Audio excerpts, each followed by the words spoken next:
जी अस्सलाम वालेकुम my dear fellows and तमाम वो टीचर्स जो मुझे यहाँ पे सुन रहे हैं। आज मैं बड़े इंपॉर्टेंट टॉपिक पे बात करने लगा हूँ। आपको पता है कि एग्ज़ाम सीज़न है यहाँ पे। अभी 9th 10th के एग्ज़ाम हो रहे हैं, फिर फर्स्ट ईयर सेकंड ईयर आएगी। अच्छा, ये 4 साल जो हैं वो आप जानते हैं कि बच्चे के लिए बड़ा इम्पोर्टेंट है उसकी लाइफ के अंदर। उसने इन 4 सालों के अंदर अपना सब्जेक्ट और अपना फील्ड उसने सिलेक्ट करना होता है, और यहाँ पे जब वो एग्ज़ाम देता है तो वहाँ पे उन पेपर्स की जो मार्किंग होती है दैट इज़ वेरी इंपॉर्टेंट। ठीक है, आज मैं मार्किंग सिस्टम पे बात करूँगा। मैं ये समझता हूँ कि एक ओपन हार्ट सर्जरी से भी ज़्यादा जो सेंसिटिव काम है वो एक स्टूडेंट का बोर्ड का पेपर जो है वो चेक करना है। ठीक है, ऐसा क्यों है? क्योंकि उसने अपना फ्यूचर जो है वहाँ पे उसको हम डिसाइड कर रहे हैं। एक बच्चे का जो फ्यूचर है वो आपके हाथ में है। ठीक है, या आप उसको बिल्कुल ही आगे ले जाएंगे जो उसकी कैपेसिटी है। ठीक है, जितना उसका मेंटल लेवल है, जितना इसका उसका आईक्यू लेवल है, या तो आप उसको उसका राइट देंगे या आप उसको उसके फ्यूचर को ख़राब कर देंगे। आप ख़राब किस तरह करते हैं? हमारा जो मार्किंग सिस्टम है बोर्ड के एग्ज़ाम्स का वो बहुत सारी जगहों पे तो एवरेज है और बहुत सारी जगहों पे बिलो एवरेज भी है। ठीक है, अब होता क्या है, मोस्टली टीचर्स ने, जो सीनियर टीचर्स की मैं बात कर रहा हूँ, और ऐसे यंग टीचर्स भी आजकल ऐसे ही हैं बहुत सारे। अब वो कर क्या रहे हैं, उन्होंने एक फार्मूला सेट किया थी, मैंने इतने नंबर देने हैं, और बस वो उसको बगैर पढ़े चेक करते हैं, नंबर लगा दिए। मुझे ये बताएं कि आप उस फार्मूले के अंदर एक जो जीनियस बच्चा है उसको भी आप गुजार रहे हैं, एक मीडियम बच्चे को भी गुजार रहे हैं, और एक बिलो जो एवरेज है उसको भी आप उसमें से गुजार रहे हैं। तो कुछ स्टूडेंट्स को तो फ़ायदा होगा उसका, और जो अच्छे बच्चे हैं उनका तो आप बेड़ा गर्क कर रहे हैं। सही है। और आगे मेडिकल या इंजीनियरिंग में जब हम जाते हैं तो वहाँ पे तो एक एक नंबर जो है वो बड़ा इम्पोर्टेंट होता है।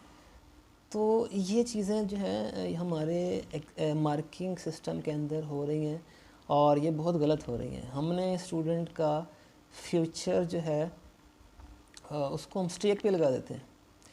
मैं जब रीचेकिंग हो रही होती है बोर्ड के पेपर्स की, जब स्टूडेंट्स आते हैं हमारे पास, तो अक्सर मेरी ड्यूटी भी वहाँ लगी होती है कि स्टूडेंट्स के इश्यूज़ को एड्रेस किया जाए।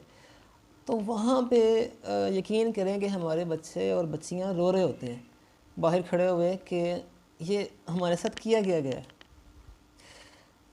अमीनो एसिड की डेफिनेशन सही लिखी हुई है और वहाँ उसने 2 में से 1 नंबर दिया हुआ है। ठीक है, जीन का डेफिनेशन सही है, उसको कई जगहों पे ऐसा भी हुआ है कि टीचर ने क्रॉस किया हुआ है, पढ़ते ही नहीं है आंसर क्या लिखा है, बस वो आदत पड़ी हुई है, टिक क्रॉस ऐसे किया और उसके नंबर लगा दिए। आप मुकम्मल उसका आंसर पढ़ें, फिर आप डिसाइड करें कि स्टूडेंट जो है उसने कितना सही जवाब दिया है, उसके हिसाब से उसको नंबर दें, ईमानदारी दिखाएं, और इसको प्रोफेशनल वे के अंदर ये काम करें। ठीक है, ये बिल्कुल एक आम सा या सादा सा काम नहीं है जिसको हम इतना इजी लेते हैं। तो मेरी आपसे गुजारिश है कि आजकल मार्किंग हो रही है, और मेरी तमाम लोगों से, आप सब से गुजारिश है कि आप जो जिस स्टूडेंट का पेपर चेक कर रहे हैं उसको अपना बच्चा या बच्ची समझ के आप उसका पेपर चेक करें, क्योंकि इस चीज़ का जवाब आपने आगे भी देना है। वो स्टूडेंट जिसका अगर आपने नुकसान कर दिया वो तो आपका गिरेबान पकड़ लेगा रोज़े क़यामत कि इस बंदे ने मेरे साथ क्या किया, मेरा फ्यूचर जो है वो स्टेक पे लगा दिया। तो मैं आपसे ये गुजारिश कर रहा हूँ, आज के इस गुफ्तगू का मकसद मेरा यही है कि आप ईमानदारी के साथ पेपर चेक करें, और जितने एक पेपर के जितने भी पैसे हैं 40-50 जितने भी हैं, वैसे आजकल रिवाइज हुआ है रेट, 50 रुपये हुए हैं आई थिंक। तो जितने अल्लाह ने आपके नसीब में लिखे हैं उतने आपको मिल जाएंगे। ठीक है, तो इस कोशिश में कि मैं जितने जल्दी पेपर्स चेक करूँगा उतना जो है मुझे उतने मेरे पैसे बन जाएंगे। और लेकिन ये चीज़ जो है इसमें ये देखें कि बच्चे का नुकसान नहीं करना। आप, ये कोई बुरी बात नहीं है, अर्निंग करें जितना हो सके, आप मेहनत करें, अर्निंग करें, मगर अगर आपकी वजह से बच्चे का नुकसान होता है, बच्चे का फ्यूचर जो है वो ख़राब होता है, तो ये आपको इस चीज़ की माफ़ी नहीं मिलेगी। और दुनिया में भी आप देख सकते हैं कि हो सकता है कि आपके अपने बच्चों के साथ ऐसा हो जाए मुस्तकबिल के अंदर, ठीक है। तो मैं आपसे यही गुजारिश करना चाहता हूँ कि आप मार्किंग को एक प्रोफेशनल वे के अंदर, प्रोफेशनल टीचर बन के, प्रोफेशनल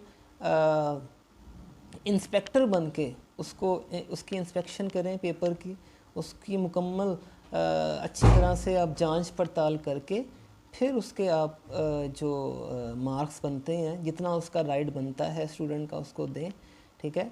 और इसको इजी ना लें, बड़ा ही सेंसिटिव काम है। बहुत शुक्रिया।